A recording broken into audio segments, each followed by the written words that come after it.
We are now recording. So welcome everybody to this very important session. I'm really excited about this one. Let me start off by,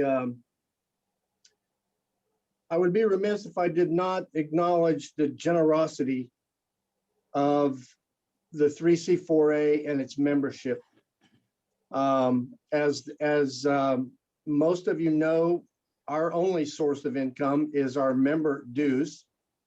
And so our members have graciously agreed to compensate our presenter today. We're happy to do so. We think it's a very important topic, but we couldn't have done it without the generosity and the okay of our executive board and speaking on behalf of the membership. And our membership has always supported what the executive board has put forth. And I'm grateful for that. As president, they make our work a lot easier. And so I want to thank them. And just a little shameless plug here. On our website, there is a tab that says donate today. So if you want to visit our website and make a donation to the organization, we would be greatly appreciative of that. But anyway, the other thing I want to inform is that in some of our Zoom sessions, we've been automatically cut off at the time. Yesterday, I contacted George Matagakis at the 3C2A office and requested some extra time so that we didn't get automatically just have the screens go blank on us when we're maybe in the middle of answering a question or something like that. So we do have an extra 30 minutes to work with. Whether we use it or not at the end remains to be seen, but we do have it. Last piece of my spiel on introducing the group here today is our own Dr. Wendy Martinez, who is my Dean of Student Success here at Taft College, who has been a member of 3C4A now for a bit. She has agreed to serve as the screen sharer.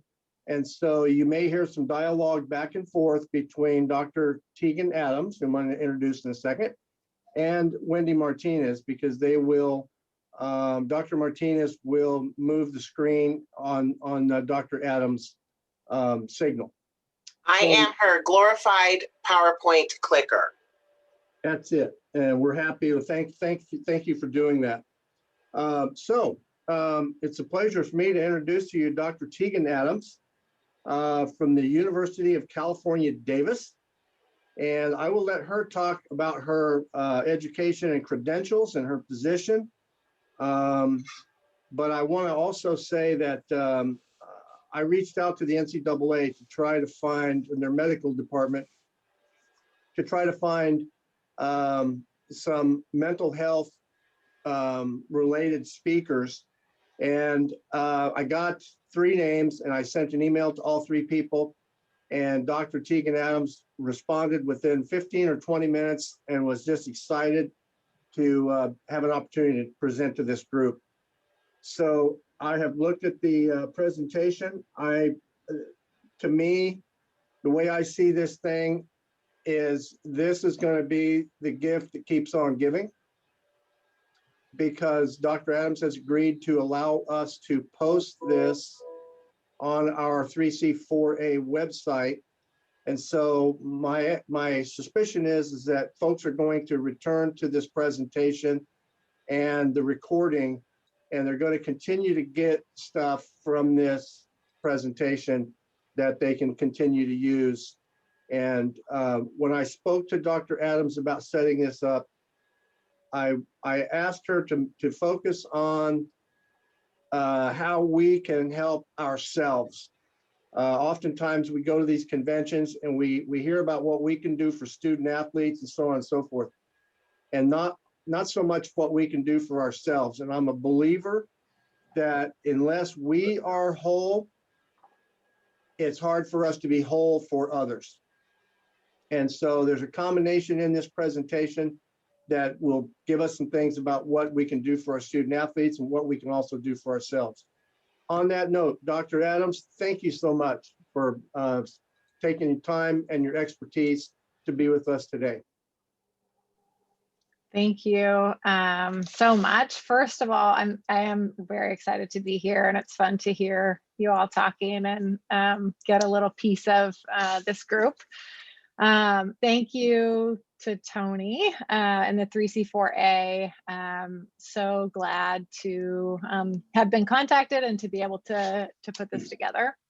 Such an important topic, and as a psychologist, sport and clinical psychologist, I know firsthand how important it is when working with students to figure out how to maintain our own level of health so we can connect and engage and do the work that we want to do. So I also want to thank Dr. Wendy Martinez, master editor, who helped make my slides a little prettier as well. And then she's going to help me go through the slides today.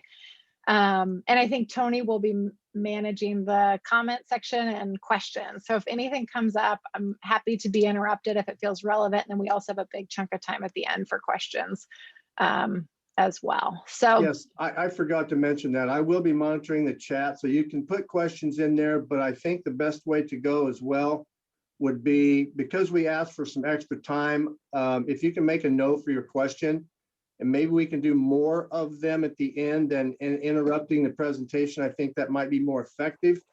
And then once we get there, let's use the raised hand format. And I'll try to keep monitoring the screen just to look for hands that are up. Okay, thank you. that sounds great. So I have my master's in sports psychology and my doctorate in clinical psychology.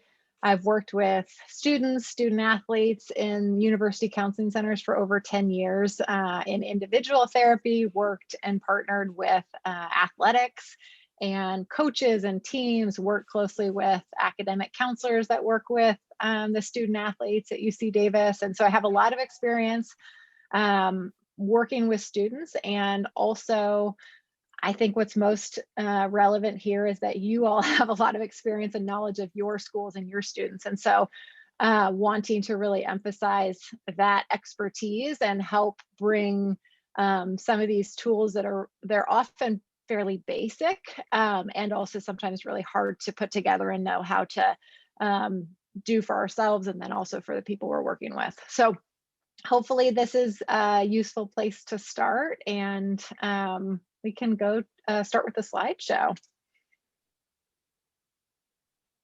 So I'm going to go ahead and share my screen. Perfect. Right.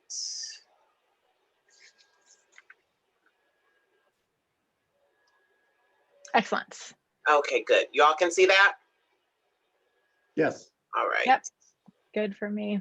Okay, so our title that we landed on with the help of Tony, Best Strategies for Assisting Student Athletes Through COVID. So it's specific to COVID, but general enough information that once this is over, this is still relevant. It's still useful in terms of mental and emotional well-being and health and the importance of putting ourselves first. So it doesn't quite matter what role you have working with athletes. I think there's something probably in this that you can take back either for yourself or for people you supervise or manage and or for your students. So we will go on to the next slide here. And we're going to start with just talking about the impact of COVID-19 on mental health, which is something that I imagine most everybody has heard about. This is not a topic that people haven't been studying or paying attention to this year. This information is actually from an NCAA student athlete well-being survey that was done initially last spring and now again last fall. I guess we're almost to spring again. One of the challenges I've found with COVID is the passage of time is very strange, and figuring out where we are in the year is so different. So mental exhaustion, I think just holding space for the impact of what's going on and trying to act in day-to-day life right now has been really hard for student athletes. Anxiety, you've probably seen, hopelessness, depression, sleep difficulties, which is often a part of depression, but not always. Loneliness, again, can be a part of depression, also can be a separate thing. Loss, anger, sadness, and Zoom fatigue. The impact that they have found has been most significant on women, student athletes of color, LGBTQ plus individuals, those living alone or away from campus, and those reporting family economic hardship. So there's added layers of pressure and stress depending on your circumstances. And there's many different impacts based on culture. So this is sort of context. I think it's fairly obvious stuff. And also this is coming directly from student athletes this past year. Zoom fatigue, has anybody heard of Zoom fatigue this year? Felt it yourself, probably. So I think it's something a lot of people have sort of commented on, and they recently did a peer-reviewed study at Stanford. So this is actually a real thing. So this is really important information, I think, for us to figure out, okay, the expectations on our student athletes and ourselves to sit and stare at a screen has real psychological consequences. It's exhausting. We are not used to this. It is an excessive amount of a close eye contact. It's highly intense for our bodies to process this. Seeing ourselves during video chats in real time is fatiguing because it increases self-criticism and self-evaluation, which is something we're not used to all the time during meetings. It decreases our mobility because we're staring at ourselves, we're trying to stay still, we're close up at a screen. In meetings, there's just a normal amount of movement that happens that is just natural for our bodies and minds to handle. And the cognitive load because of these things is much higher. So there actually is a real mental exhaustion and physical exhaustion component that comes from being on screens. And students are now doing online classes. We're doing all of our meetings. I've been working virtually doing therapy for the past year. So it's having a real impact on people. And some of the tips that they found that can be helpful, not going to change the world because we are still having a lot of these meetings, but it's shifting. So one thing is to make the screen smaller so the actual video that you're looking at doesn't have to fill the whole screen.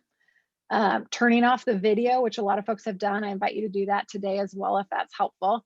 There's a setting, sorry, I couldn't think of the word, to take your image off. So you can't see your own image, but you can just watch the video. Allowing yourself to get up and walk around, and then as often as possible, allowing yourself to have video off during meetings if you're working with people and that's effective. So just recognizing, I think this is a real different thing we have been expecting of ourselves for the year. And we'll go ahead and move to next slide, please.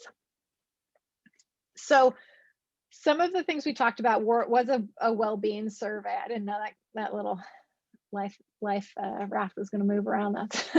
That's good, Dr. Martinez. Some of the struggles specific to student athletes, I think that have come up in addition to what we've already heard. Low motivation for sport. So what's the point attitude? Like, okay, well, I haven't been able to compete. I'm supposed to practice, or when students were all living at home or back at home for the most part and not getting together at all. I heard some teams were starting to practice again. It's super hard to stay motivated and to work out at the intense level that we sort of expect of our athletes. Feeling overwhelmed as schedules and plans constantly are changing. I know at Davis, it's been a huge challenge of, okay, now the season's going to be in the spring instead of the fall. And I think, I don't remember her name, but someone was talking about classes conflicting with practice. So students are used to a specific system, and there's so many demands on students that having that shift and constantly shift, I think has been really overwhelming for people. I think there's been a big grief over the vision people had of maybe their freshman year of school, not being able to connect with the team in the way they wanted or expected. For some people, they're expected somebody else to graduate and move on, maybe to a four-year university or to graduate, and they thought they would have a starting spot or they'd be a leader on the team, and then that person has more eligibility and so they're staying on. So there's been so many changes, and we've continued to need to adapt and expect people to adapt and be flexible, which is fantastic and builds resiliency, and is also really exhausting and taxing for our bodies and our minds. Loss of identity, and maybe even just a change in identity for some folks. So some athletes took the season off or just aren't participating in the same way. It's hard to see yourself as an athlete. People had way more time than they were used to at the beginning of all this, especially for athletes. And so figuring out, oh, I've never had time for hobbies, or I've never had so much time alone at home by myself. That's been really challenging, I think, emotionally and mentally for a lot of people.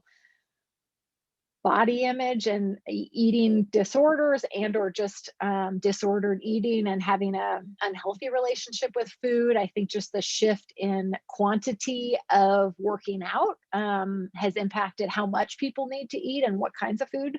And that has been a huge source of stress over this past year for students.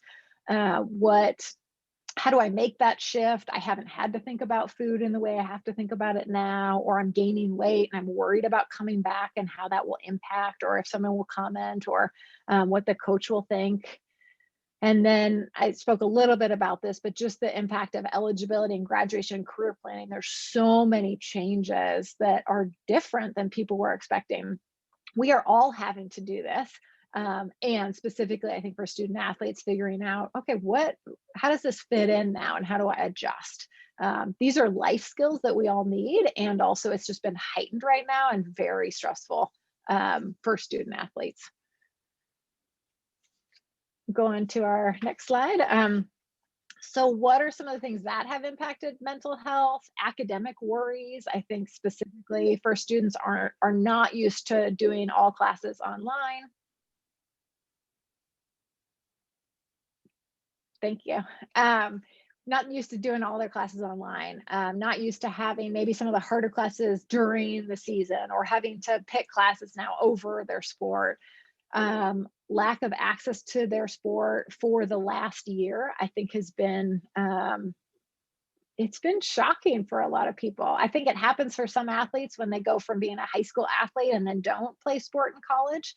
But for college athletes to have that sort of taken away, and now instead of coming to practice and working really hard with your teammates, you have to figure out how to work out and stay in shape while we're in shelter in place. And then, oh, now you can go run outside or lift weights, but you can't go to a gym or you can't go to a class.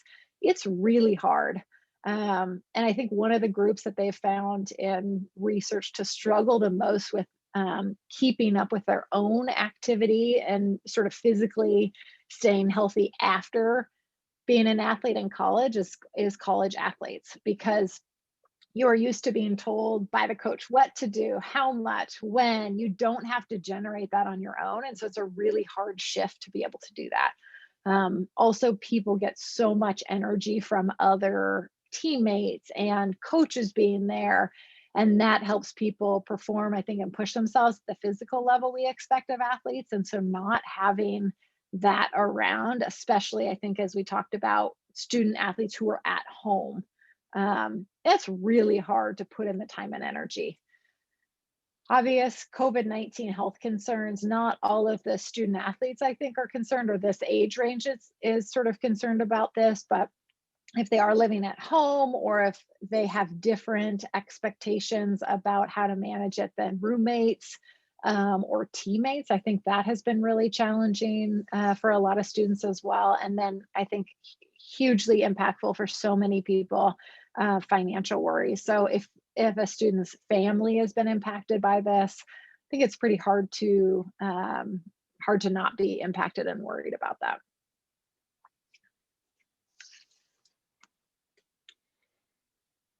So one of the things that's come up a lot is sort of the isolation that people are feeling due to a positive COVID test or needing to quarantine because they were in close contact with someone who tested positive, or just concern about family testing positive, that even if they aren't at home, or family having to quarantine. There's a lot of anxiety for a lot of people around the health impacts of this.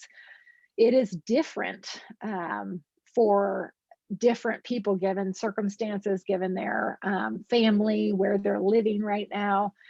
But one of the things I think with all this, actually, and most mental health things, is to focus on one thing at a time, one day at a time. Focus on what is within our control, and we think we have a lot more control about a lot of things. People often think they can control whether they get an A in a class, maybe, or whether they perform really well. And we can't control those things completely. There are other factors such as who the professor is, what's on the test. We can influence our grades, we can influence our performance. We can't control whether we win or how somebody else does. And so focusing really clearly on what are the little pieces that I can actually control. Movement, I think, during isolation is so important, and figuring out, again, maybe I can't go to the gym or I can't go to practice right now because I'm on 10 days of quarantine. What can I do at home? Small little steps that feel manageable. So 10 jumping jacks, 10 sit-ups. You can add and adjust to this, but really focusing on simple and specific, I think, is really important here. And the phrase that I really like here, don't let the perfect be the enemy of the good.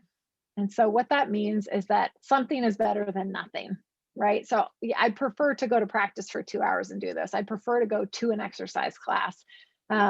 We often don't fit in what we actually can do.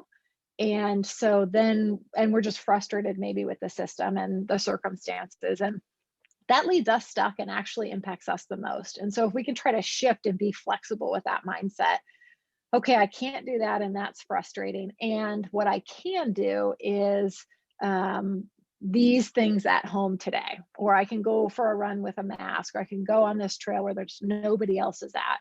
So finding ways to be flexible and adjust that so we can do something is better than not doing something because we can't do exactly what we want.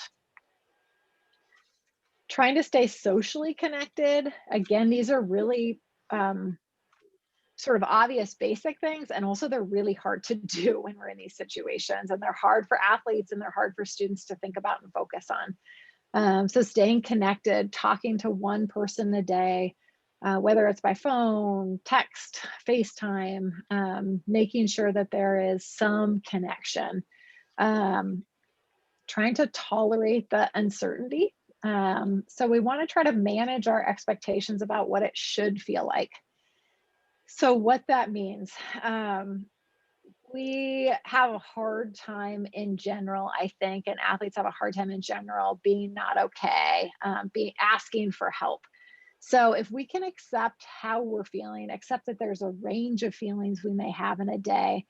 Our feelings right now, I think especially, and feelings are unique to everybody, but it is common to have a roller coaster right now.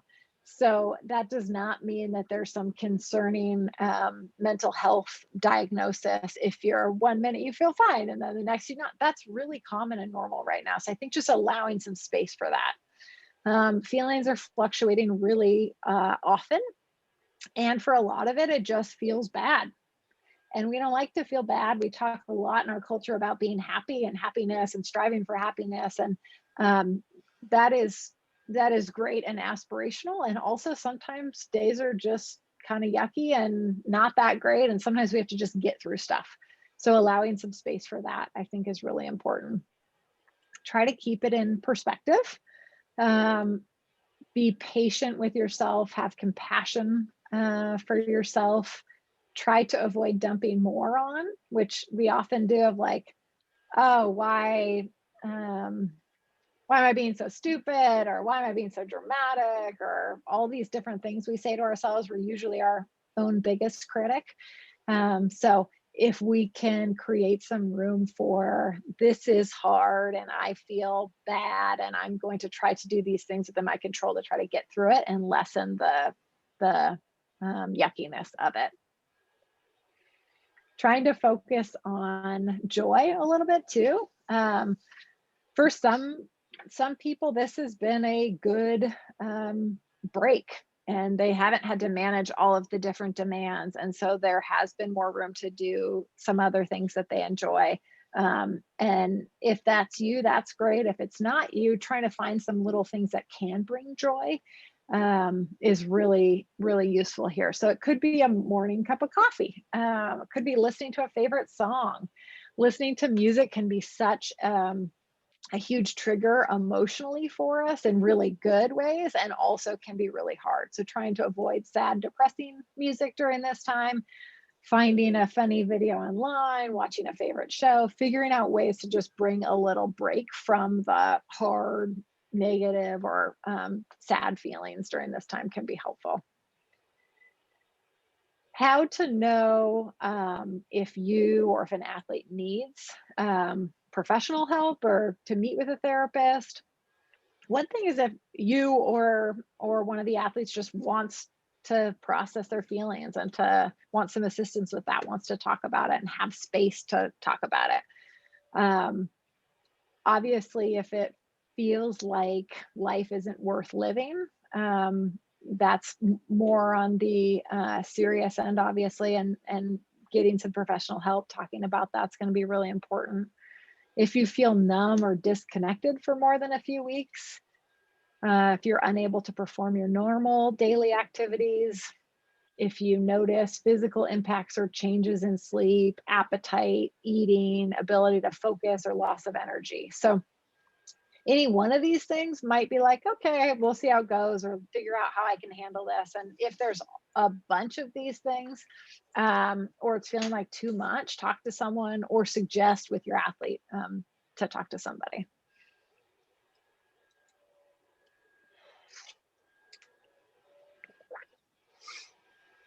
Also, I'm recognizing too, this is a long presentation. So if you need to get up and shake it off or walk around, that's this is a good time to do it as well.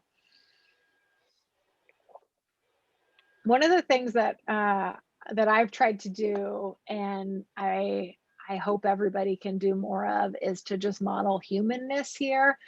So as a professional working with a student athlete, what can you do? I think showing care by being human, and that you're experiencing this too, and that this is hard. I think we can and should acknowledge the ways we are connected and struggling with this.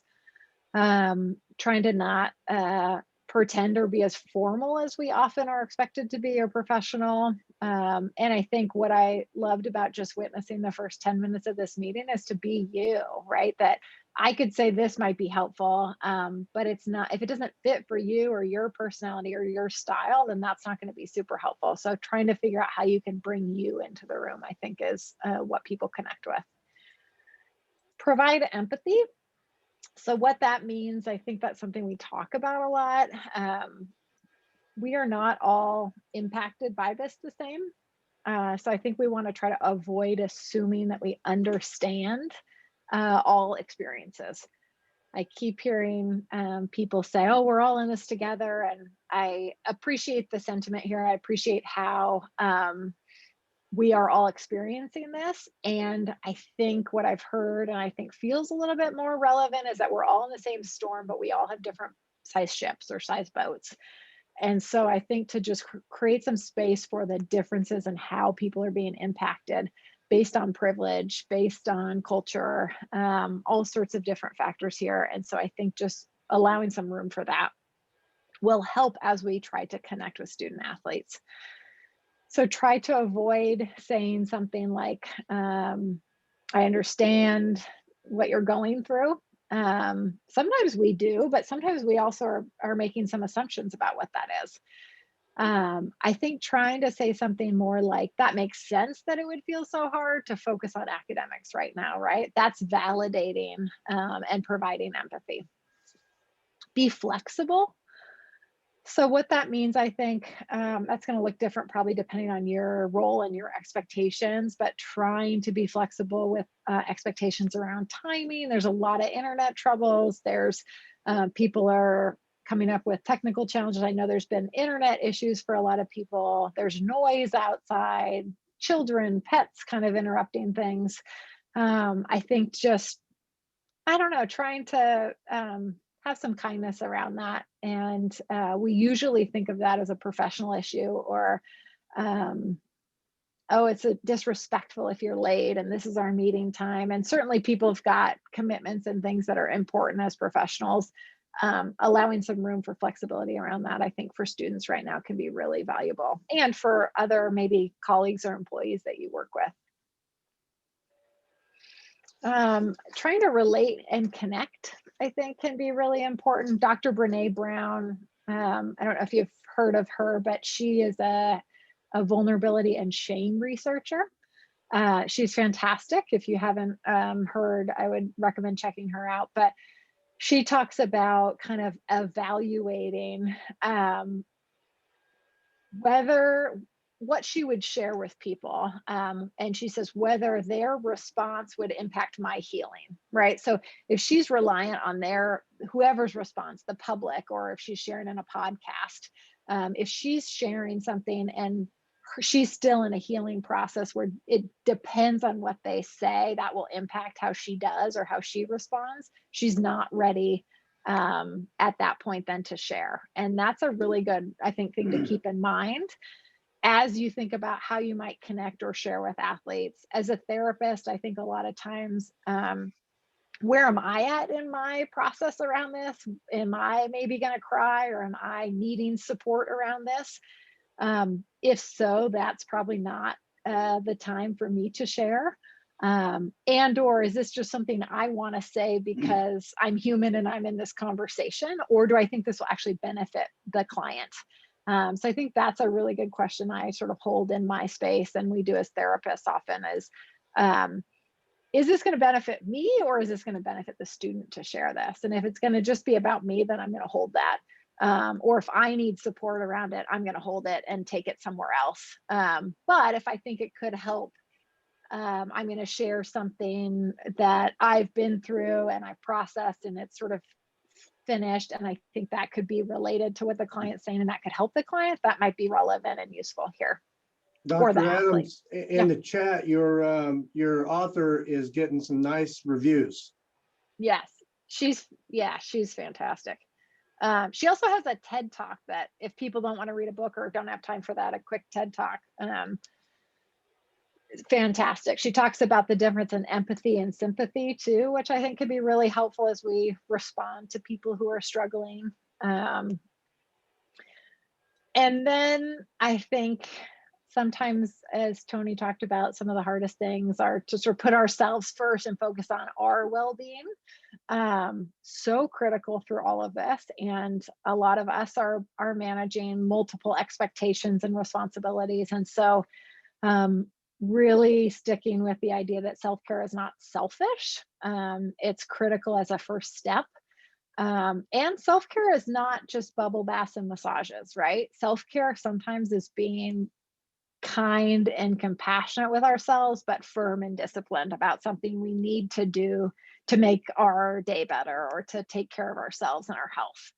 So it's not always the easy thing, which is maybe sitting on the couch and scrolling through our phone or watching Netflix. Sometimes it's making ourselves finish the dishes and cook a healthy meal and get to bed on time. So figuring out what that is for you can be really useful.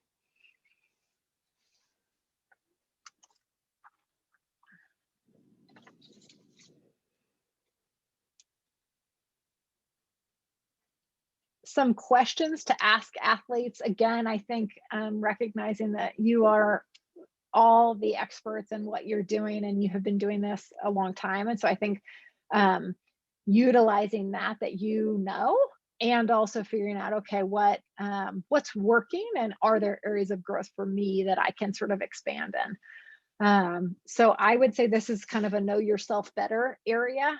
What do you usually ask athletes? And how is that working? And trying to kind of evaluate and spend some time, whether it be now or later today or next week, of like, okay, what are some of the questions I ask? Do I only focus on academics? I think what they've found with Zoom meetings is that it's easier for us to focus just on like the business and logistical stuff of a meeting. And you all did a fantastic job of doing the opposite of this actually at the beginning, but we often miss the fun connection or the small talk that we would do in in-person meetings. And so being intentional about that, I think, is really useful. How asking yourself if there's an area you tend to avoid or miss, or you shy away from because it's uncomfortable, or you'd rather not ask about it.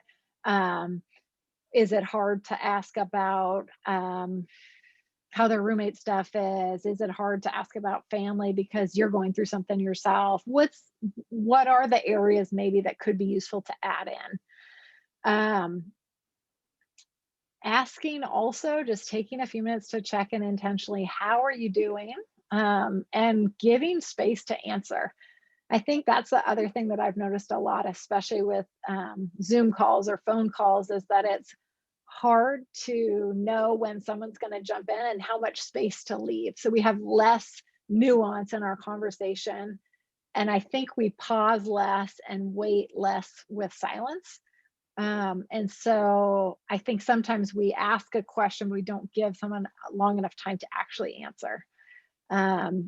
It's also super common in our culture to say, hey, how are you doing? Great, fine, how are you? And just move on, right? And so we want to try to get away from that automatic response of like, I'm fine, let's just talk about academics if there is something that really is going on. Asking about basic needs. So some of these things, living situation, how's that going? Appetite, access to food insecurity, those sorts of things I think could be really important. Financial stressors. And then using your intuition as people say yes to things or challenges, and you can ask follow-ups that are related to those things. So I think one of the things I talk about with my trainees a lot too is to not have a list of questions you want, but to try to tie in and make it feel like a therapeutic conversation. So it feels good because I feel supported as somebody's asking and responding. Wow, that sounds tough. Say more about that. Or when has it been hard to find, to get enough food? Or are there resources you think that could be helpful? So I think tying in your questions as you learn more can be really useful. If it's relevant based on the appearance you see, whether they look disheveled or like they're not doing well, I think one of the main things too, if you know the student or you have a relationship with them, is to notice a difference, right? That normal for people is all across the board. But if someone has really changed in how they're showing up or responding, that's worth noticing, right? That's worth asking about. So some questions related to depression and symptoms of depression, low mood, sadness, sleep issues. Sometimes people feel like they need to sleep all day, and sometimes people feel like they can't sleep at all. Appetite also can go both ways. Sometimes people overeat and feel like they're hungry all the time, and some people feel like they lost their appetite and they can't eat at all. Motivation is often low. Sometimes depression doesn't show up as what we typically think of like sadness, and it's more a low motivation, low concentration, low energy, like don't really care, which is happening for a lot of athletes right now. Anxiety, questions around, are your thoughts racing? Do you feel worried? Shortness of breath, heart racing. With anxiety, we feel it. Some people feel it just in their mind, where it's racing thoughts, worry. It's all about in their head. And then some people feel anxiety really physically and physiologically, where it's a racing heart, shortness of breath, butterflies in their stomach. So there's a wide range of how people experience anxiety. And some people experience both those things, or some of them at different times. So I think asking different kinds of questions, and also asking, is it getting in the way of you being able to do your daily activities, right? A lot of athletes and a lot of people can manage this stuff fairly well and still do really well in school. So we can talk about it. It also might not feel as pressing as someone who has not been able to go to class for 4 days or is missing all of their assignments and can't keep up, right? That might be more intense and needed to act quicker. One of the other areas that's so important and obviously can be very hard to talk about as a risk of suicide. What they have found is that we need to not be afraid to ask. Probably I should say it's okay to be afraid, but to ask anyway. That asking about suicide, talking about suicide is so important in terms of decreasing the risk of it actually happening. There's a myth that asking about suicide or if somebody's had thoughts about killing themselves, that will give somebody the idea. That has not been found to be true. It's more often the case that people feel like, oh, wow, I can talk about that here. So trying to decrease the stigma, lower the risk of this happening. QPR, I don't know if folks have heard about that, but is question, persuade, refer is a training that a lot of universities will provide for staff or faculty, coaches, and also for students. And so the goal really is like training bystanders, training people to have these conversations and know what to look for. So the risk on campus decreases. So that's something to look into as well. I think there's online trainings right now that you can do yourself as well. So if you feel like, oh, I need some more practice, how do I talk about this? What would I ask? That could be a really good place to check out. Trying to avoid what for some people feels like judgmental language. So in our culture, we've often said commit suicide. And we also say commit murder. And there is a judgment, I think, associated with committing, like there's something wrong or criminal about it. So trying to shift language around that, I think a lot of people find to be really helpful and more inviting and inclusive. I've also heard from a lot of people of when they're thinking about suicide, they're not thinking, how will I suicide or how will I commit suicide? They're thinking, how will I kill myself? So using that language sometimes can be helpful too, and connecting with that piece if someone really has been thinking about that. Trying to normalize and how you might build in a question around this could be sometimes, if you're talking about academics and people are saying they're overwhelmed or they're having a hard time keeping up, you could say something like, sometimes when people feel overwhelmed and exhausted, they have thoughts of killing themselves. Have you ever thought about that? Right? So you're sort of normalizing, this happens for people. Has that happened for you? And then you can get more specific to find out immediate risk based on what they said. So as needed. So if they say, yes, I have, then you could ask, how about right now? Right? So first you're sort of generally saying, sometimes people feel this way. Have you ever? Maybe it was 5 years ago, but maybe it's right now, or maybe it was yesterday. So that's going to influence what you do and what steps you take next. So if they said, how about right now? And then they say no, you could say, oh, when was the last time you thought about it, right? Because again, we want to know if it was yesterday or if it was 5 years ago. If they say yes, how about right now? Then you want to ask about sort of their plan and intention. Have you thought about how you would do it, right? So that's sort of the method they would use.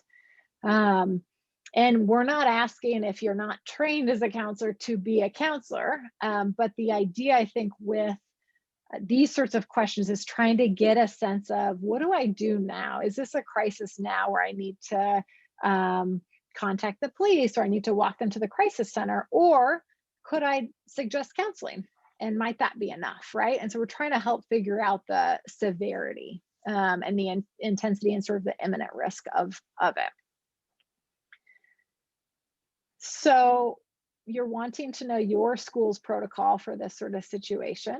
And my recommendation, if they are saying, yes, I've thought about how I would do it, I have a plan to do it, or any of these things, is to walk them over to the crisis center if that's open and available right now. A lot of schools right now have different phone crisis systems, so you could call even with a student in the room. And then depending on your school's resources and who you're able to get a hold of, or if you are that concerned, you can call 911. That is not a thing most people want to do, but it is an option if you feel like this person is unsafe, and the police would come, and it's not about getting anybody in trouble, but escorting them to an ER for a mental health evaluation. So that is an option. It doesn't have to be the option, but it is an option that people should know about. A lot of crisis centers as well are on-call crisis counselors are available for consultation too to our staff and faculty. So if you didn't know what to do, you could call, this is a situation, I have the student with me here, and this is what they're saying, I'm not sure what to do. And then the counselor could help you talk through the process. So that can be helpful as well. Getting training, practicing the conversations. You could practice with colleagues as well, asking these hard questions. And the more you ask, the easier it gets to ask about it and talk about it, which is really helpful in reducing our overall risk on campus.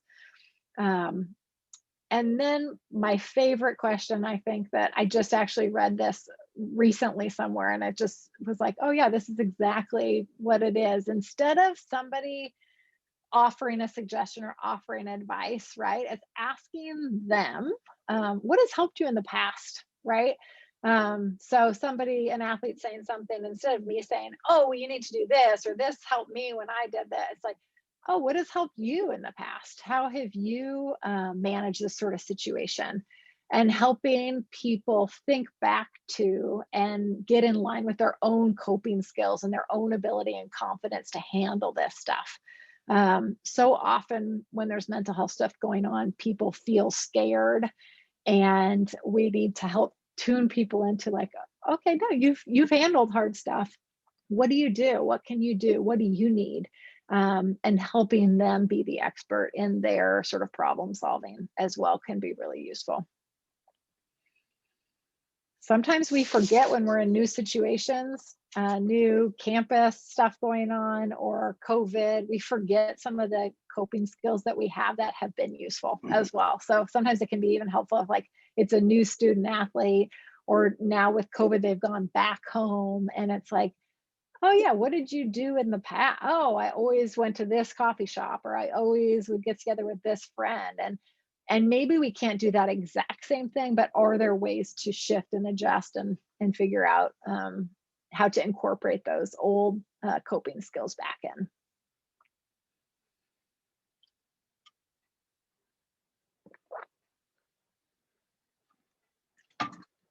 It's okay when we evaluate our own needs and what's going on for us. It's okay right now, I think, to not feel okay. There's so much going on with COVID, with the country, with anti-racism work. I think that a lot of people are feeling pulled to engage with social justice. There's so much going on that we need to step into and manage, and we're all often isolated at home right now, and it's hard to figure out what to do.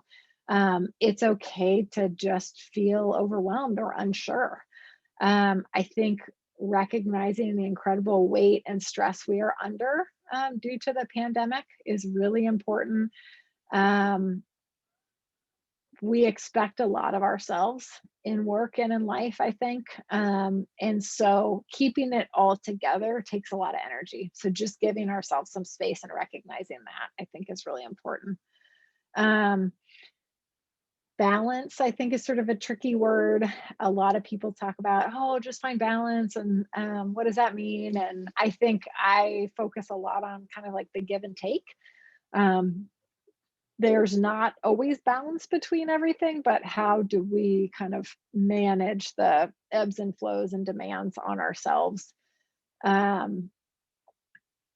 try to notice the limitations, and there's so much out of our control. And so just giving ourselves some compassion around that, I think, is really important.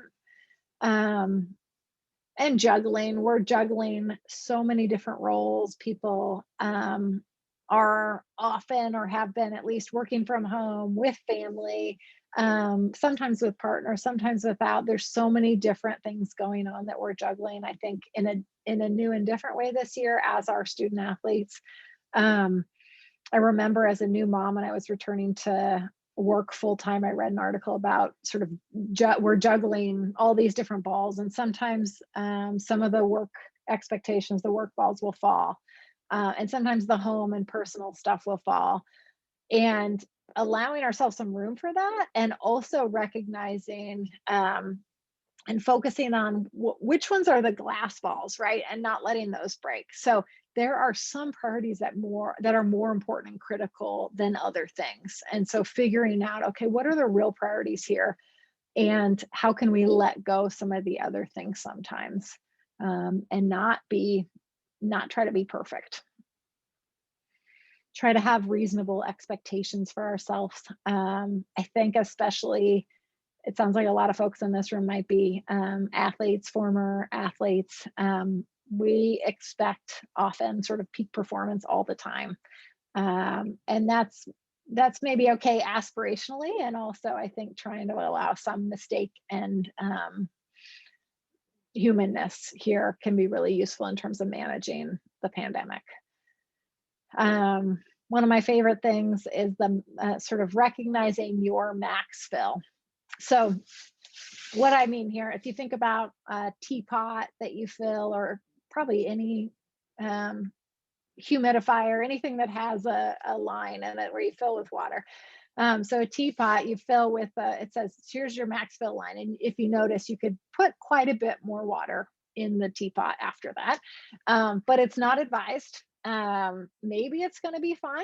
And also maybe there's going to be some safety issue, or the product won't work right, or it could cause bigger problems. So recognizing, I think this is the same for us, that I notice, I think about this a lot with myself, of like, okay, where am I at with my fill line? And also, it's tempting to go above that line and add other obligations and add other social functions and other things. Social functions, not so much right now during COVID, but it's common to want to add more and fill up.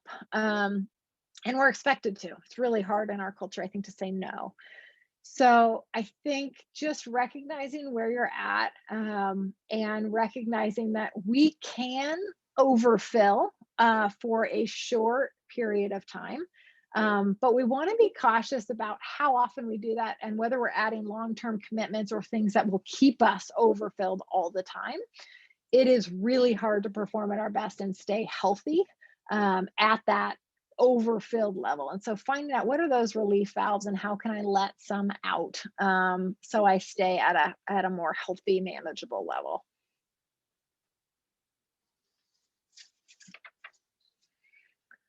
And saying no to things can help us say yes to ourselves and to our highest priorities, right? And so keeping that in mind too, if it's hard to say no to things that come up. We want to know ourselves. This is sort of a theme, but know ourselves, what we need, how we're doing. This stuff can be really hard, and also can be so useful, not just for COVID, not just for working with student athletes, but so thinking about when you are at your best, what are you thinking? What kind of thoughts do you have? What are you doing? What are you investing your energy into? What are you feeling? So this could be, I'm sleeping at least 8 to 9 hours a night. I've had time to have dinner with my family. I've gotten to exercise outside. What's happening when you are feeling at your best? Take some time now, if you want to write down, or just to kind of reflect on this. I would recommend figuring out, okay, what contributes to this? we're going to talk a little bit about thoughts, feelings, and behaviors. They all interact and impact one another. I often think of it as a triangle. And we can figure out how to sort of interrupt this cycle and influence it in a healthier way, or influence it in a way that to sort of take care of ourselves better. So thoughts and feelings are generally out of our control. We can influence them though. Behaviors, this is, I think, the easiest way to interrupt an automatic cycle that's happening, is to intentionally focus on small, tangible actions. And we want to do this to take care of ourselves physically, so we feel better emotionally. Our thoughts, we have strange thoughts sometimes. Our thoughts are influenced by things we've seen on TV and the media, walking outside, movies, things we've read. So I think sometimes people feel very worried about things that they think and what it means about them. And it doesn't have to mean anything really. We're processing things we've heard. Our brain is trying to make sense of things. So trying to not give it too much weight, I think, can be really helpful. Focusing on what you can do when a weird thought arises, or even talking with a student about this, even just saying out loud, like, oh, that's a weird thought, and then refocus, try to shift and think about something else intentionally. If we do what people often do if they start getting worried about weird thoughts or unhelpful thoughts, even just like, even if they're negative thoughts about yourself or a performance, or you just had an interaction with your boss or a student that went weird, and it's like, oh, why did I say that, or why did I do that? The more we focus on not thinking that thing and not saying that to ourselves, the bigger it gets. It's hard to not focus on something when we're trying really hard to not focus on it. So I think allowing ourselves, thinking about like the pink elephant in the room, if you say, don't think about the pink elephant, that's typically all we can think about. So we want to sort of acknowledge and name that thought, and like, oh, that was kind of weird, and then reshift and intentionally focus on something else, and just sort of let the other thing go. It sounds sort of silly, but with practice, we can kind of work on this shift in our brain, and it becomes more automatic and easier to do. Some people like to think about, imagine setting that thought on a cloud passing by, or on a leaf that's going to float down the river. So just sort of like, you notice it and then you just let it continue on. Feelings, we've talked a little bit about, but we can have a range of feelings. Feelings often can feel scary, confusing, overwhelming. They can fluctuate a lot. They can be a lot of different feelings at the same time, depending on our history or our current circumstances. So we can influence our feelings. Again, we can't control them. We need to provide space to sort of sit with feelings until they don't feel as intense.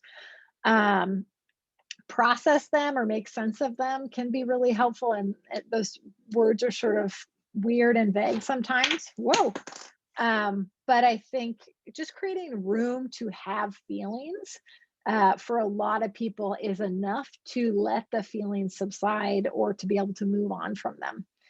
Typically, people struggle the most when they are minimizing feelings for a long time, or ignoring stuff, or acting like it's fine.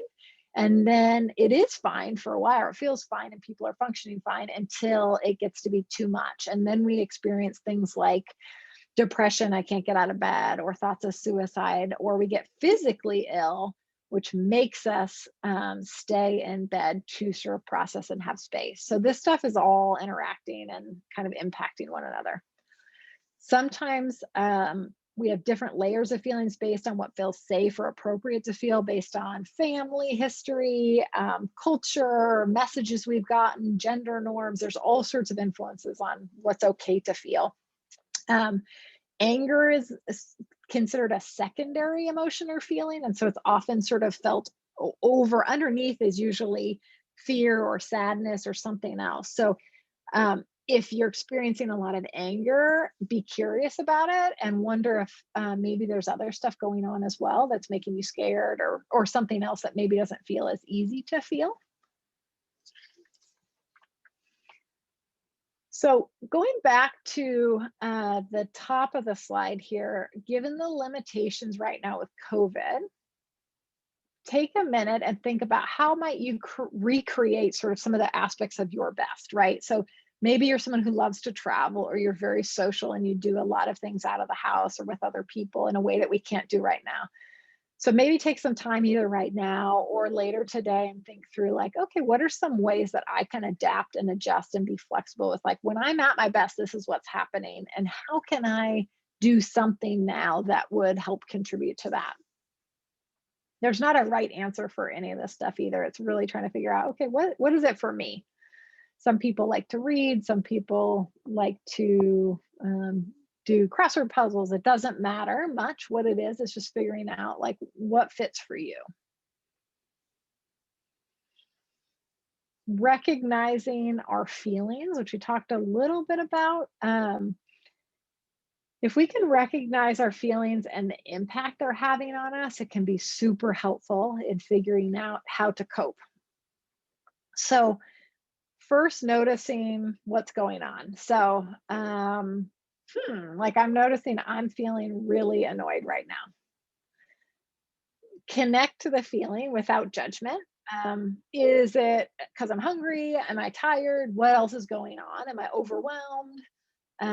If we can try to name and identify when we're having a feeling, if we can validate it, which is like, that makes sense that I'm feeling this way, this is going on, all of those things, then we can recognize what we need and try to identify what could help. So we need to name, validate, and then try to figure out what might help, and then refocus on what's within control. So action steps that could help. So for me, it's usually exercise and good food that I need or feel like would be helpful. Sometimes I need to prioritize sleep, and sometimes I need to connect with somebody close with me. So even if it takes time away from sleep and or my other needs, sometimes the highest need right then is to connect. And so I'll stay up late to talk with my husband, or I'll make sure I make time to have a phone call with a friend. And so figuring out, again, there's that give and take of, like, okay, what is it that I need right now? And I can't do them all at the level I want to every day. And so where is that at, and how do I manage that? And feeling like we got more control or more influence over that process helps us feel more calm, confident, able to handle work things and other challenges that can come up. So an example of this that happened to me that I think it can be useful is, one day I was walking to work prior to this COVID experience, but I'm walking to work, and then I notice I'm just feeling annoyed. I'm annoyed with everything. And I just was like, wow, why am I in such a bad mood all of a sudden? And so I was just sort of like noticing first, and then I'm being curious, like, okay, what happened? And so just recognizing we have so many automatic thoughts that pop in our head, connections that happen that we are not even aware of, right? So maybe I saw somebody that looked like somebody, or I thought of an article I read, or all these different things can happen without us really knowing. And then we feel a certain way, and then we act a certain way. And so it feels out of our control a lot of times. But I notice, okay, I feel annoyed. What's going on? When I woke up, I felt pretty good. So, like, okay. Oh, I just read that email from work about that project I haven't started. And so actually I'm feeling anxious and feeling bad that I haven't started it. And so if I go to work and start that project, I will probably feel better, right? And even just recognizing that connection and why I was feeling out of sorts helped me feel a little bit better. And so there's so much power, I think, in just recognizing what we're feeling, what's going on, noticing, naming, and validating. Like, that makes sense that I was feeling anxious. I hadn't done this thing I needed to get after. That, just the power in that, I think, is so useful in helping us manage this stuff. So think here, if you have some energy for it, or create some time later, of like, think of an example maybe today or yesterday of like trying to notice how you felt, or even noticing how you acted or interacted with someone, and then try to backtrack like, oh, what was going on? Or maybe I hadn't eaten, or maybe I was on Zoom meetings all day and so I was exhausted and I was cranky, or I had a headache, right? So sometimes just piecing together that puzzle can really help us make sense of how do we do this in a way that's going to feel better. So we'll go to our next slide and then kind of head into questions here in a minute. Knowing ourselves, our strengths, challenges, it'll help us with identifying and setting effective goals. It helps us manage our life better. So it feels better. It builds independence, which is the ability to make choices that are separate from the influence of others' opinions, right? So make our own choices that feel right for our lives. And self-awareness is interacting and linked to confidence. And confidence just feels good. It also helps us perform better in our day-to-day world. It helps us interact in different ways. And so confidence is a good thing. So knowing ourselves and what we need and what we're feeling and how we're doing and all the stuff we've been talking about the last few slides actually helps us live healthier, happier lives. I want to talk real quick.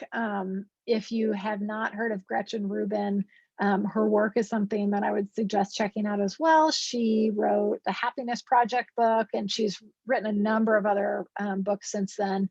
A book about daily habits and outer order, inner calm. And what I like about her is that she does research and takes all of this information and then brings it into her own life and talks about her own experience. So it's very relatable for a lot of people. It's certainly not the right fit for everybody, but she put together a quiz about 4 different personality tendencies that we tend to fit into. Take the quiz if you're interested in. I don't know if we have time today. We can pull it up real quickly as I talk about it, just to give you an idea. It's a very quick quiz, but it's about how we respond to expectations. And so we fall into, perfect. So this is what it looks like. And then if you scroll down, I think there's a take the quiz button. So you can check that out. You can take it now if you want to. The goal here is to identify and get to know ourselves better again. So there's not a one tendency that's better than the others or anything like that. It's just, how do we get to know ourselves so we can live better, more enjoyable lives, right? Make it easier for ourselves, do the things we want to do. So real quick, just to go through the different tendencies to give an idea. Some people just know right off the bat what they fit into as well. But she identifies upholders, obligers, questioners, and rebels. Yeah, most of us are obligers, she says. So most people are obligers, but the key is, can we respond to our own expectations for ourselves? And can we respond to, or how do we respond to others' expectations of us? So as an upholder, you can respond to your own expectation and other people's. So an example of that is, I want to get up at 7 a.m. and run before work starts. I'm going to set my alarm. I'm going to get up at 7 and run before work starts. That's an internal expectation, and an upholder is able to do that. Also, a questioner is able to do that. If my boss says, I want you to do this project, it's due next week, I'm sorry for the rush, but it's important, I can respond to that expectation. I can do the project and get done by next week. Obligers are able to respond to external expectations in the same ways. Questioners, on the other hand, want research, want information, want facts, that like, why next week? That seems arbitrary. That, like, why is it that important? And so they are going to want more information to follow this kind of expectation that's due next week from a boss. But they could get up at 7, like I said, and go running. An obliger, on the other hand, which is the biggest group of people, needs outer accountability, needs expectation from other people to manage things that are even important to them. So they could say, I want to start exercising. I want to get up at 7 a.m. And every day, even though they want to make that change, have a hard time getting up at 7 a.m. to go running. The reason this is relevant is not to say, wow, that's terrible and you should be able to do that. Is to say, okay, how do I create some outer accountability and make this something that's easier to do? So an obliger would have an easier time sticking to that goal if they found another person who was counting on them also to get up at 7 a.m. and go running. They also have an easier time maybe if they schedule an exercise class or they pay for a class then that they have to go to. Somebody else is expecting them to be at that. Also have a better and easier time like working with a trainer or having some external plan. Rebels need to find ways to identify their identity and why that matters. So I'm somebody who runs and stays healthy, and so I am going to get up and do this.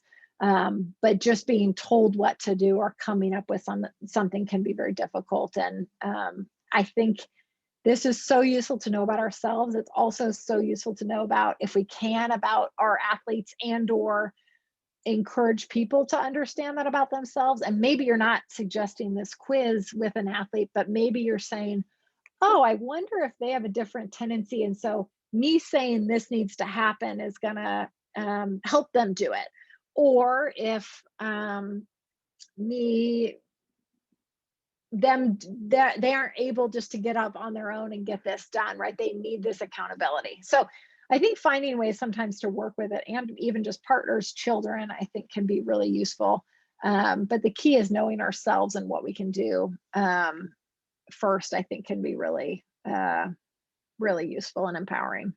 It's changed the way, I think I was telling Tony and Dr. Martinez yesterday, it has changed the way I do therapy, because it helps me understand why, like, oh, people come in all the time and they want to make this change, and they can understand and have insight into it and still not be able to make a behavioral change. And so figuring out this other layer, I think, can really help people feel better about themselves and figure out how to make stuff go in the way that they want to.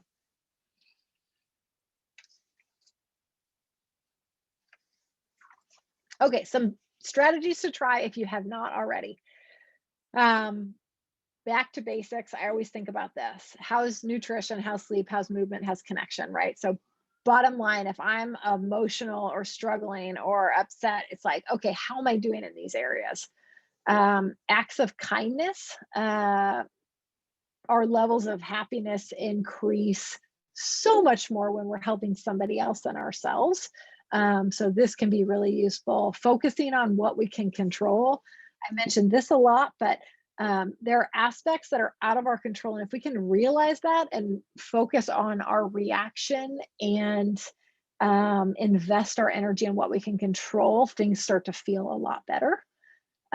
Setting small daily tasks can be really useful here. Gratitude, being grateful, increases our happiness and well-being, they found in research. So ways to increase sort of a gratitude exercise or gratitude into your world. Writing down 3 good things every night is an exercise that they've found in happiness research to contribute to happiness, or have the longest impact as a daily practice. And the reason is, at night, you're going to write 3 good things down, and they could be small. They could be, you saw a squirrel running past you and that sort of made you smile. It doesn't have to be significant things, but our brain starts to look for that stuff. And our brain is really good at remembering negative stuff and stuff that's hard, because it lets off stronger chemicals. And so it sticks in our memory bigger and sort of stronger. And we need to be intentional about focusing on the good things and this perspective. Otherwise, the negative and the hard stuff just wins. And so focusing on 3 good things every night. I used to think in the morning as I went to work of like, okay, what was the most lovely thing about yesterday? And so then instead of having this like stressful mindset as I approach work and all the hard stuff that's going to happen and how busy I'll be, I'm thinking back to like, oh yeah, what was really nice about yesterday? And it just shifts the mood, right? focusing on those pieces. Writing a gratitude letter to someone they found can have an impact of up to 1 month in terms of your happiness. So that's awesome and huge. Being gentle with yourself. We talked a little bit about this. That doesn't always mean laying on the couch. Sometimes that means kindly saying, hey, you need to get up and go outside for that walk. Schedule time to worry, be sad, or to process, which sounds sort of silly, but for a lot of people can be really useful if they're feeling overwhelmed or feeling like they have a lot of emotion at work or at practice or in a meeting, and they don't feel like it's a time when they can really effectively engage. Scheduling time at home, on the weekends, at night, to feel things can be really helpful to our brain. So we can tell ourselves, like, now I'm in a meeting, but at 7 p.m. when I'm home, I can let this out. That helps us process. Writing down thoughts and feelings, they found in research, it helps shift things from our emotional brain to our frontal lobe, which is like executive functioning, decision making. So it helps us process emotions by writing things down. People worry about keeping a journal. You don't have to keep a journal. You can shred it. It's really just the process of getting it out on paper and getting it out of your head, because our head can do weird things when we're worried about something or we're feeling bad. Focus on values. This is huge. I think when we make decisions in line with our values, and sometimes we even need to back up and figure out, like, what are my values? What matters to me the most here? I think COVID has been a shift for a lot of people that are like, wow, okay, I've spent way too much time on this, and this family or being home or having more time to myself is really important. So figuring out, like, what does matter the most to you. Clarifying and connecting with our values can help us cope with uncertainty and guide our actions. And that contributes to confidence and well-being.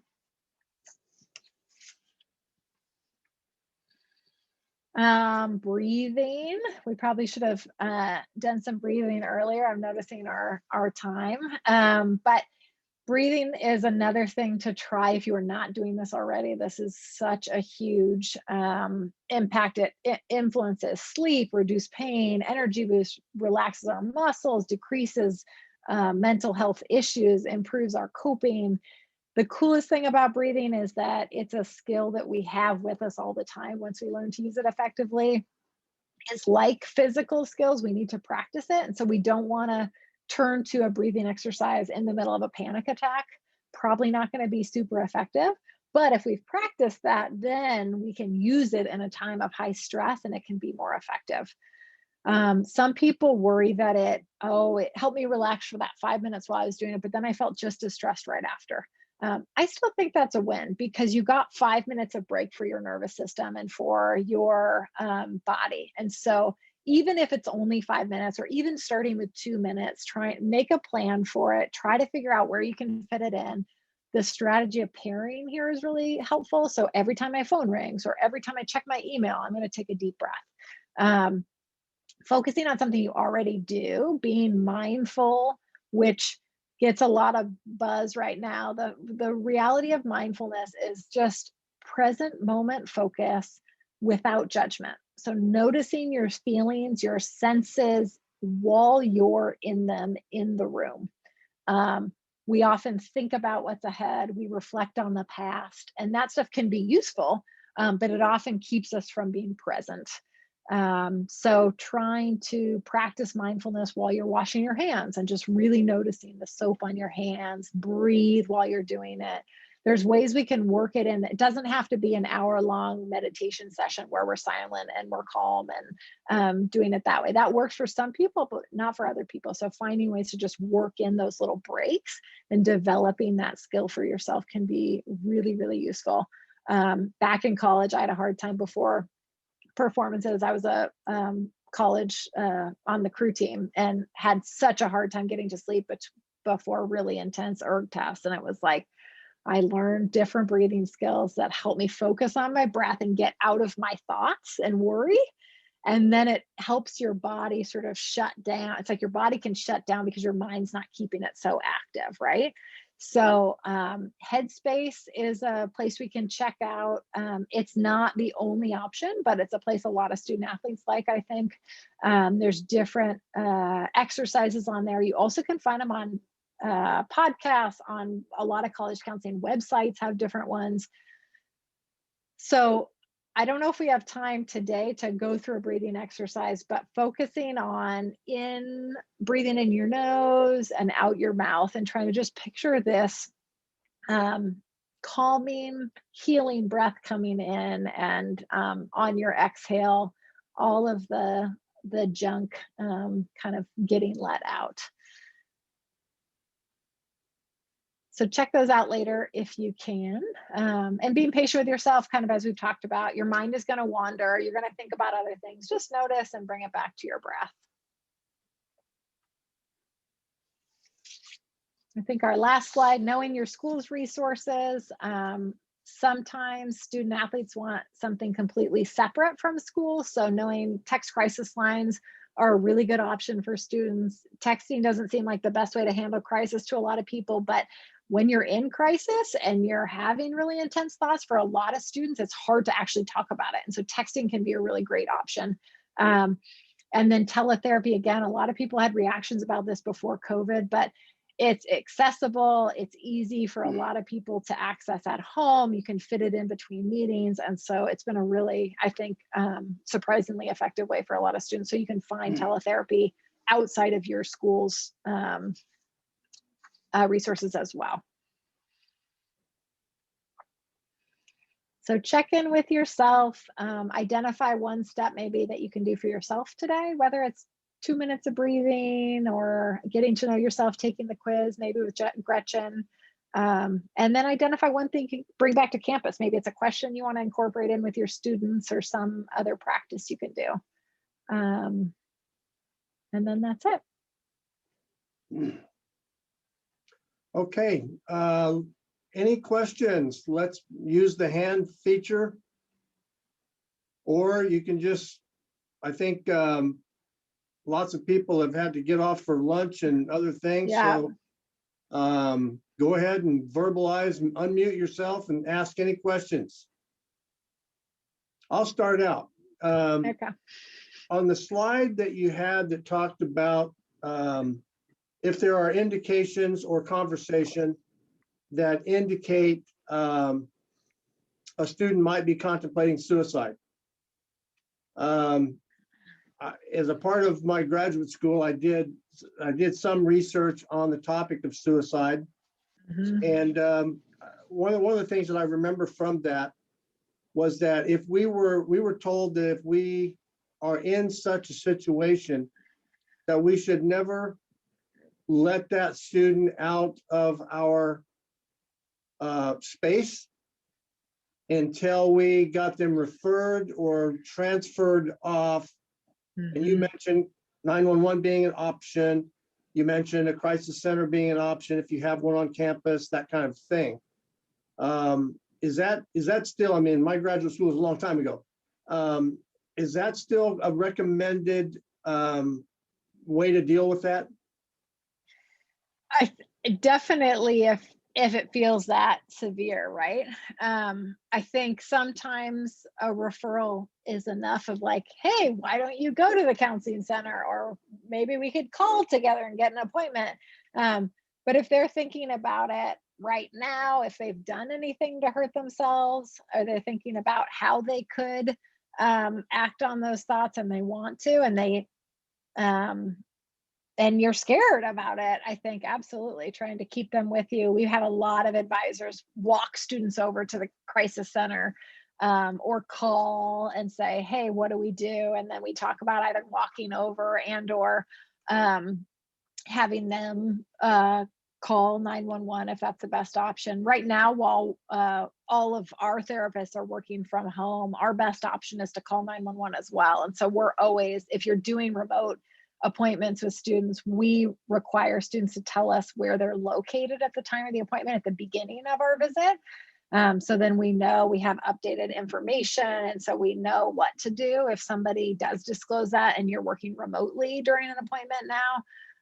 If you have the student in your office, I think sometimes that feels a little bit easier to handle because they're right there. But I think definitely if you're that concerned, then you definitely want to ask for help. I would also say tell a colleague or tell someone else if you share an office or a space of like, hey, I'm dealing with this thing. Can you cancel my next appointment, or just wanted to let you know that I'm still in here.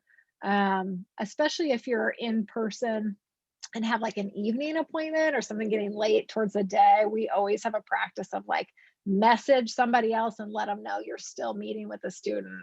You don't want to be the last person left on campus at 5 p.m. with a student you're concerned about. Unfortunately, we have had some student athletes in the California community college system that have died by suicide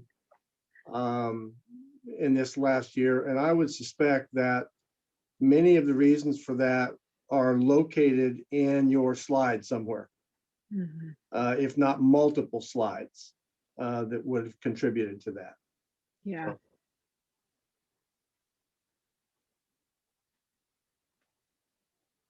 Questions? Audience? I have one, Coach.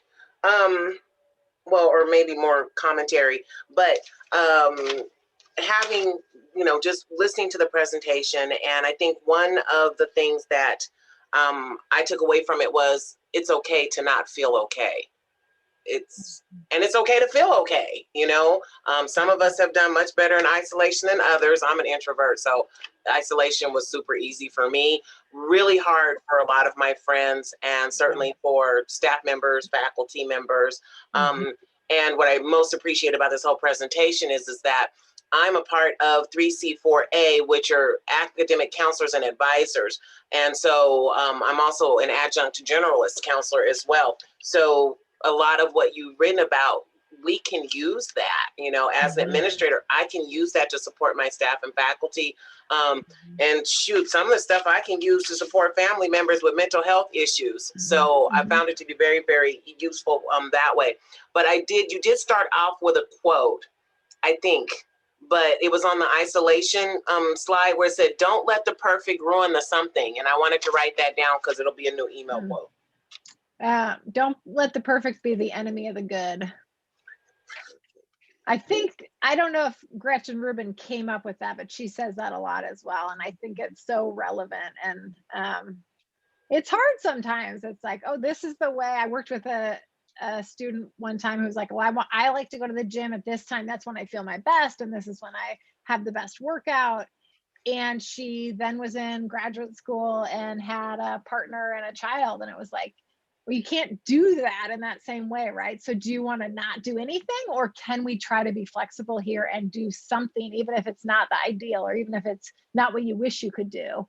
Can you work out in the morning, or can you walk with your son in the stroller, right? How do we kind of try different things? And then just one more thing too, for Gretchen, I can't remember her last name. Rubin, is it? Yeah. So for Ms. Rubin's work, were there any delineations by like demographics in terms of who's an obliger, an upholder, a rebel? Do we know if that's out there? I can research it. I don't know. Yeah, I haven't seen that. I think that is maybe one of the downsides is not sort of including culture and things like that in her work in the same ways that I think could be useful. But I know most people are obligers. I think I want to say more women, and I think more men are rebels, but I'm not sure if I'm remembering that correctly. I think those categories probably, you can find some similarities between the Myers-Briggs personality inventory when it comes to matching those kinds of things up. I did have a question too for you, Dr. Adams. At the university level, have you noticed any difference in how females are handling the isolation away from the sport and the opportunity to compete as opposed to males? I think the biggest thing I notice is that more women tend to come into counseling. So it's easier, I think, on that level, even just to come in the door and to talk about these things. I think it actually has more to do with what Dr. Martinez said of sort of whether you're an introvert or extrovert, on how this has gone on a sort of base level for people. and how you get social connection or energy. So folks who are socially oriented and need that connection to feel energized have really, really struggled. I think they found in the research that women student athletes struggled more or have been struggling more with mental health due to COVID. I don't know if that's just because it's easier to report for women, or if women tend to have more roles and different obligations, maybe if they're back home with family.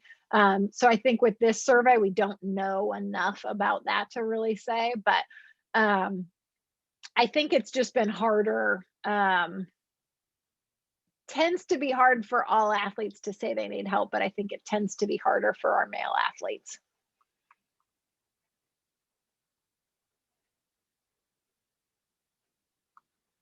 That's not surprising, I guess, to me. I just want to know if Yeah. there was, if what you were finding on your level. Yeah. I think it depends too a lot on like the coach, right? And how the coach talks about what's going on. I know our sports psych team has tried to sort of get out and talk to everybody. And so we'll get individual referrals from people, but I haven't seen a big enough difference, I guess, to speak to it, but. Okay. Okay, audience, let's take the last few minutes that we've got and make use of it. Questions?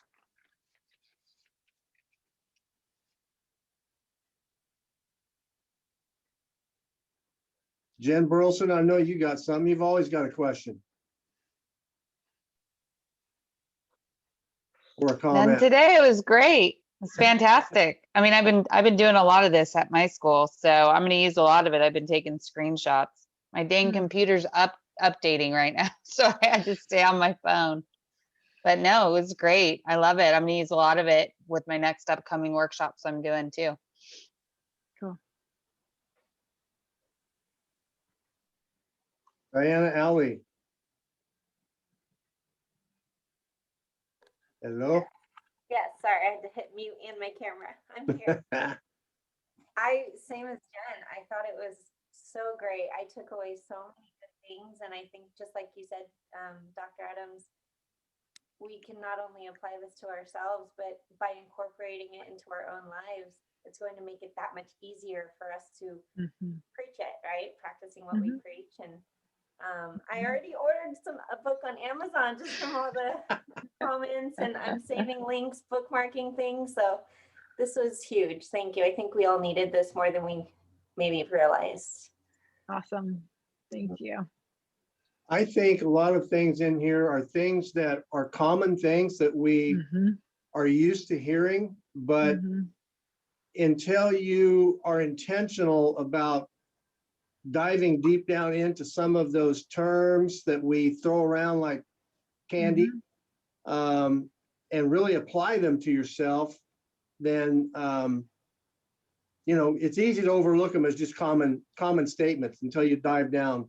That's one thing I took out of today too, is that things that seem so common to us really are taken for granted, and when you look at it, really are not that common for us to dive down deep enough into it. So that's one thing I took out of it. And to piggyback off that, not to overcomplicate, I think we tend to go into some sessions feeling like you said, there's these questions we need to ask, but it doesn't unroll organically.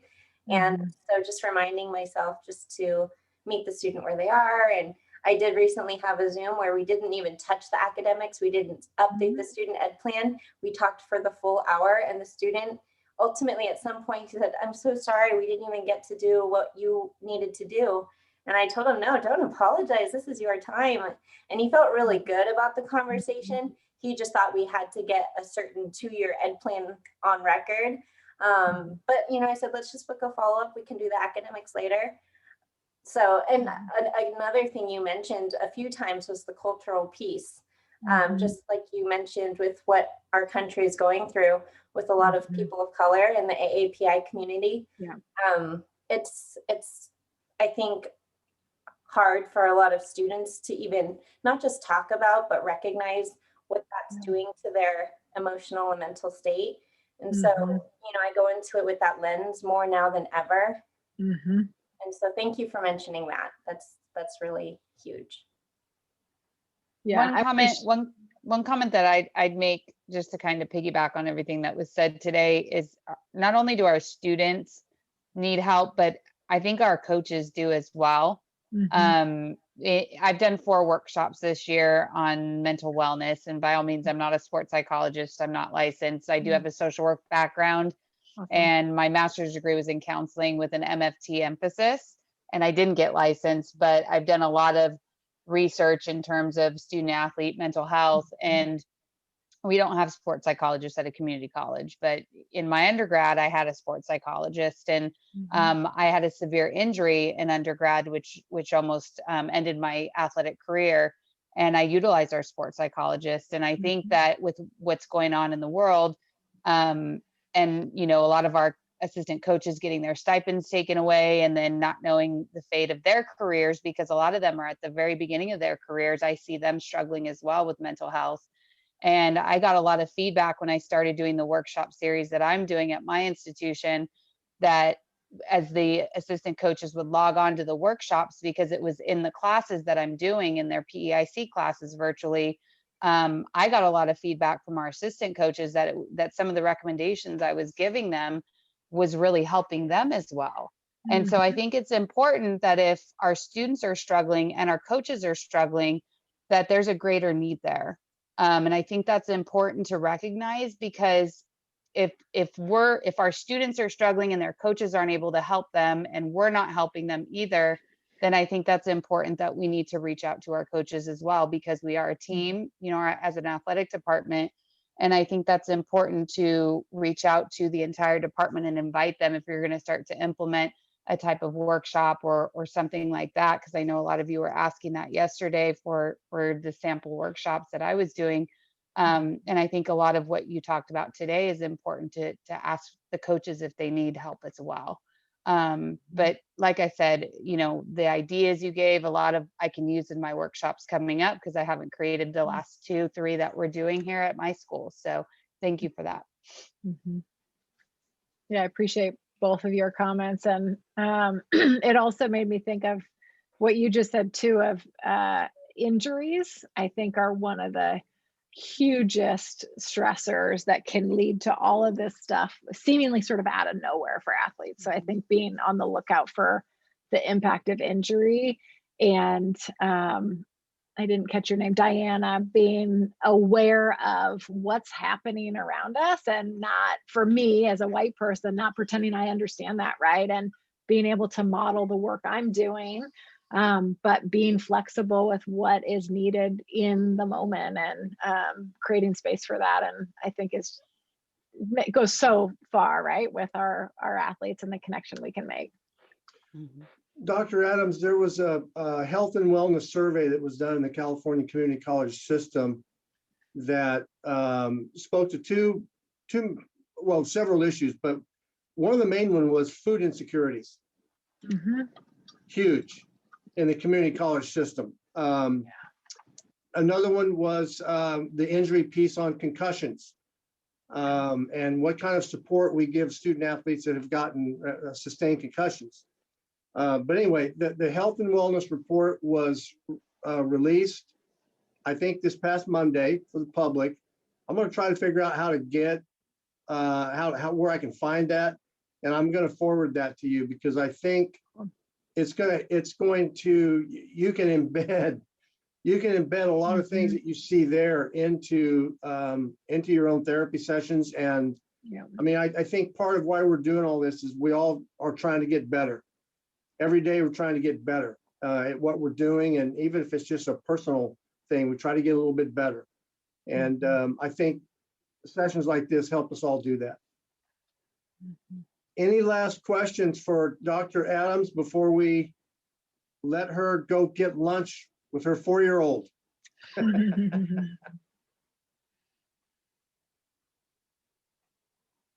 Going once, going twice. Okay, thank you all for your attendance. Dr. Adams, again, thank you so much. And I will be in touch with you very soon on getting you taken care of. Awesome. Thank you Okay. all so much. I really appreciate it. Bye. Thank you. Thank Bye. you. Have a good one. Thanks all. Bye, everyone.